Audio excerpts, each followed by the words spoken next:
Да нет, это не фильм ужасов, это моральная дилемма. Просто подумай, кого бы ты принес в жертву? Своего любимого человека или 5 незнакомых людей? Ну это же просто. Вот вы бы кого выбрали? Хотя нет, вы любите секс. Ну кто же его не любит-то, да? А секс с человеком? Ага, сегодня у нас пикантная тема, я думаю, вы уже поняли. Поэтому я не знал, как ее начать, и решил начать с признания. С этого признания, что я не знаю, как начать, а не то, что вы подумали. Но давайте будем честными. У каждого из нас есть секретики. И секретики эти разные. И я предлагаю вам немножечко поворошить эти секретики, чтобы выяснить, откуда они у нас, почему они такие и зачем они вообще нужны. А также, кому не надо мыть ноги после секса, как заработать на грязном белье и что делать, если ты всего лишь атрибут.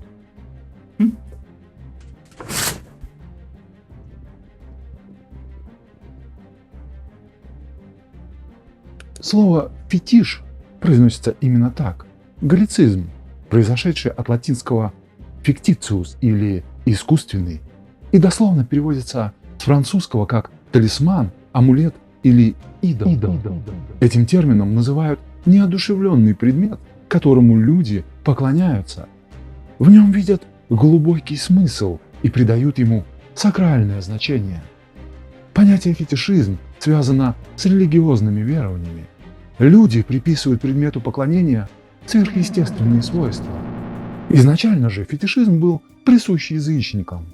Фетишами были материальные предметы, которые считались вместилищем духов, помогавших хозяину такого объекта. Люди полагали, что подобные предметы могут исполнять желания человека, защищать его от злых сил, привлекать удачу и тому подобные свойства.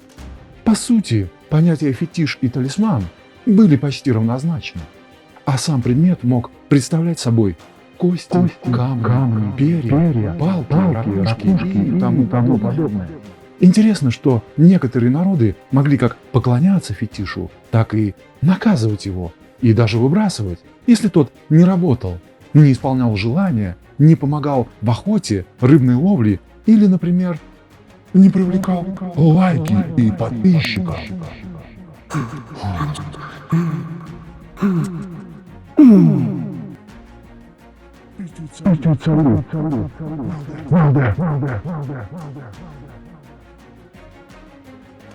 А вот впервые о сексуальном фетишизме как о психологическом отклонении заговорили примерно в конце XIX века, когда психолог Альфред Бине описал это явление в одной из своих статей.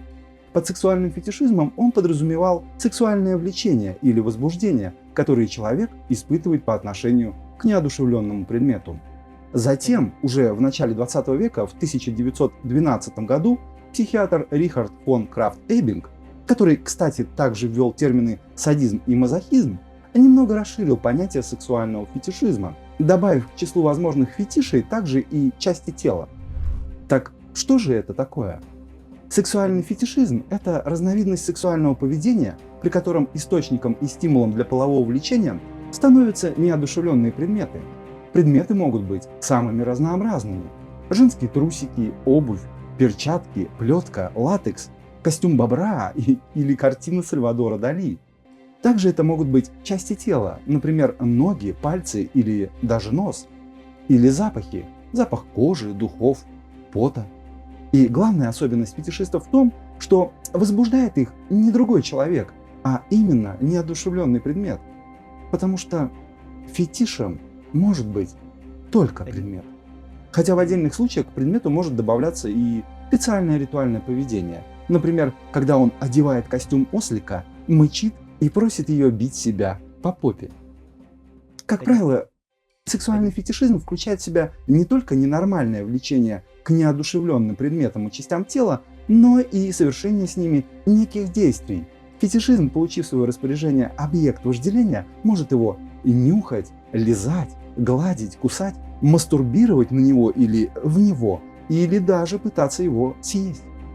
Стоит упомянуть, что фетишизм – это чаще всего мужское предпочтение. Девушки этим увлекаются крайне редко, я бы сказал, даже почти никогда. По выраженности и характеру проявлений фетишизм бывает патологическим и допустимым. Классификация на основании объектов влечения очень обширна. Любой предмет, часть тела или особенность поведения может приобрести свойства фетиша. К наиболее распространенным известным формам расстройства относятся бельевой фетишизм, когда возбуждение и удовлетворение связаны с одеждой и обувью. Например, фетишистский трансвестизм. Переодевание в предметы гардероба, обувь, одежду или аксессуары противоположного пола. Или цисвестизм. Фетиш – одежда, обозначающая другую возрастную группу, социальную принадлежность или профессию. Ну и гомосвестизм.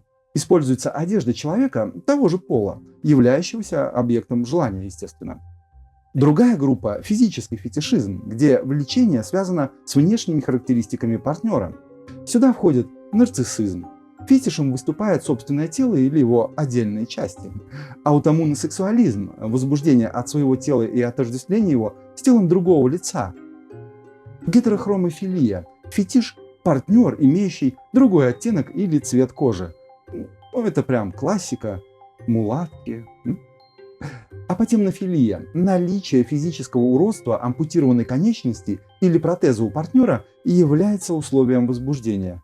Да-да, кого-то и такое возбуждает. Я расскажу об этом чуть подробнее позже. Дальше у нас предметный фетишизм. Удовольствие и возбуждение связаны с предметами быта, искусства, орудиями труда и так далее. Ретифизм. Фетишами становятся кожаные изделия. Пигмалионизм. Удовлетворение возникает при обладании предметами искусства. Видимо, это фетиш коллекционеров.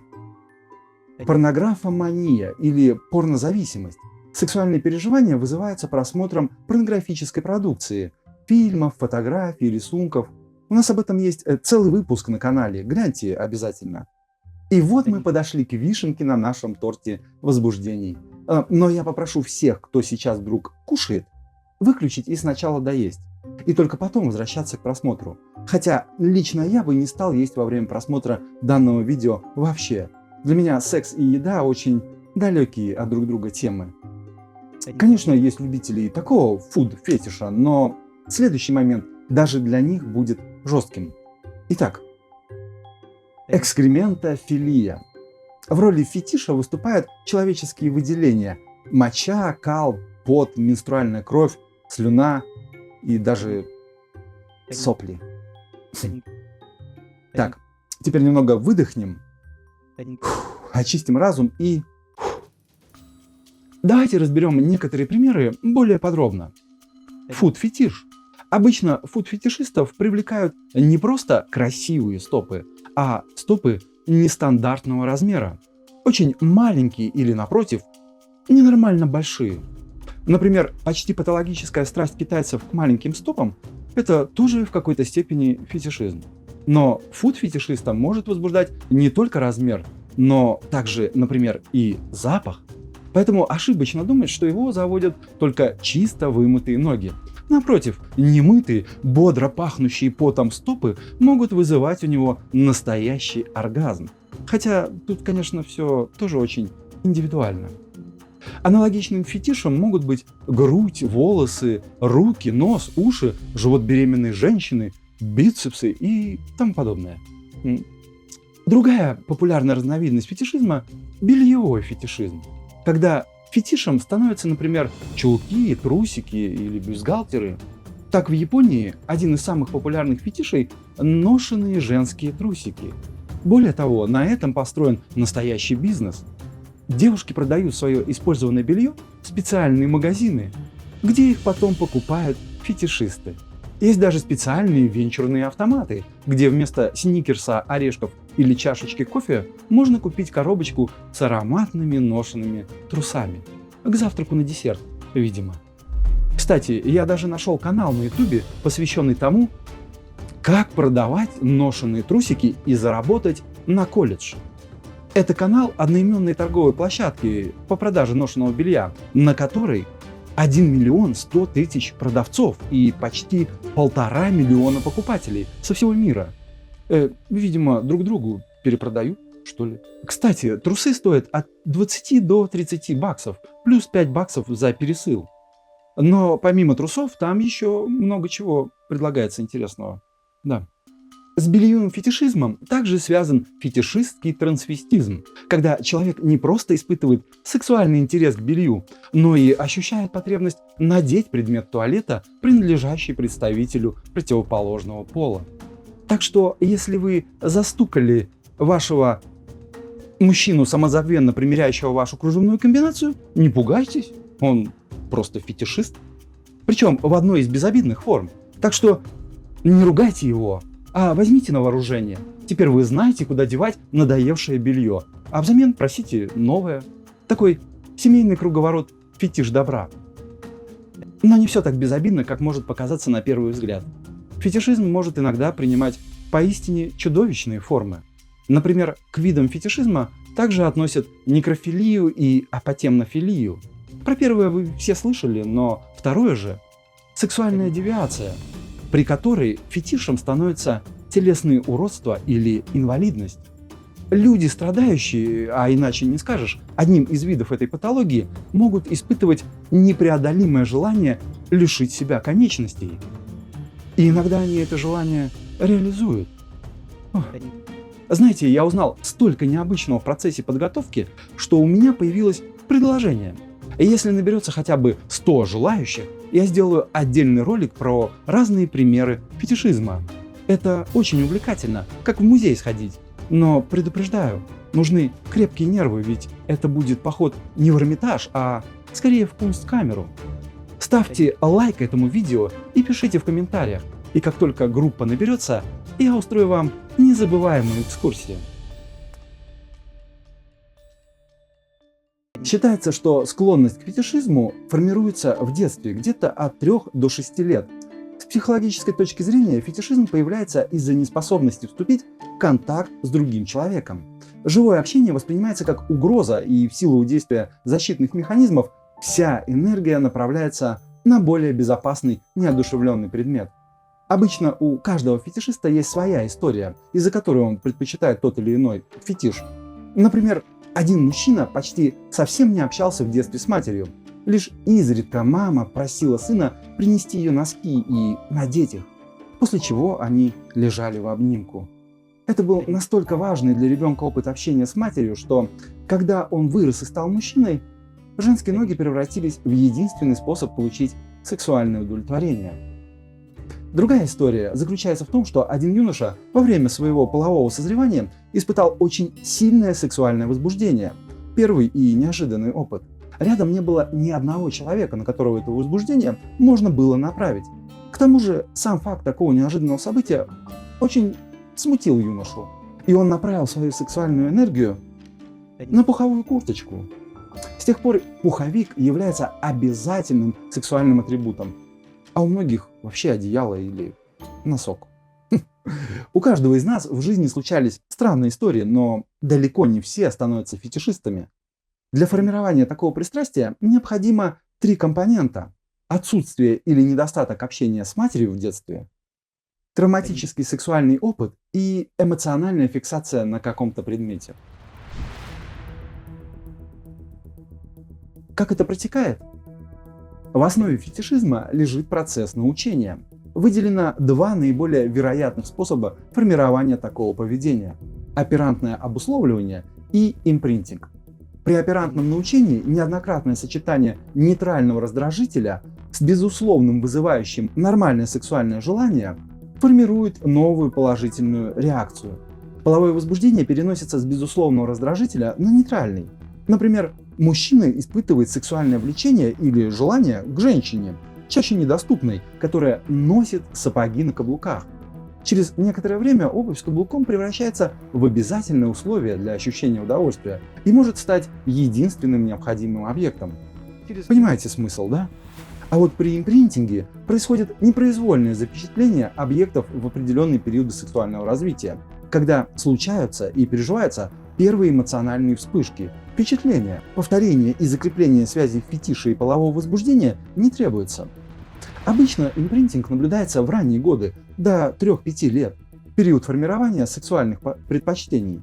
И именно поэтому не рекомендуется показывать детям любого вида насилия в раннем возрасте. Они слишком подвержены импринтингу. Это отпечатывается в подсознании на всю жизнь. В конце 19-го, начале 20 века фетишизм считался настоящей болезнью и извращением, наравне с гомосексуализмом. И людей, страдающих этой патологией, подвергали обязательному лечению. Сейчас же фетишизм считается патологией лишь в том случае, если человек одержим фетишем настолько, что готов ради него на противозаконные или опасные для себя или окружения действия.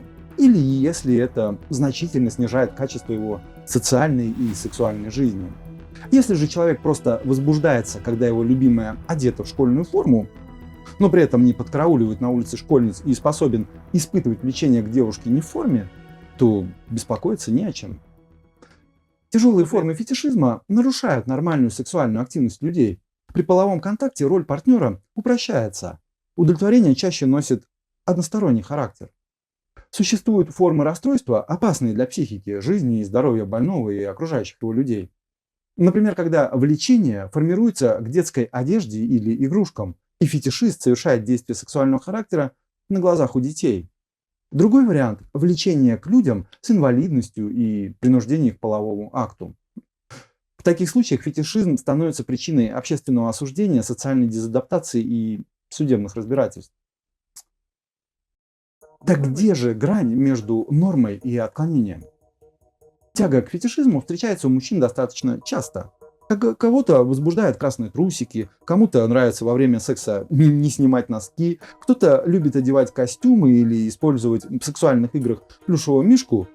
Вариантов море. И все эти увлечения вполне нормальные, а многим очень даже нравятся, до тех пор, пока они являются частью сексуальной игры. Если же сексуальное возбуждение от неодушевленного предмета выходит на первый план, и мужчину возбуждает не женщина, а ее одежда или другой предмет, тогда это отклонение.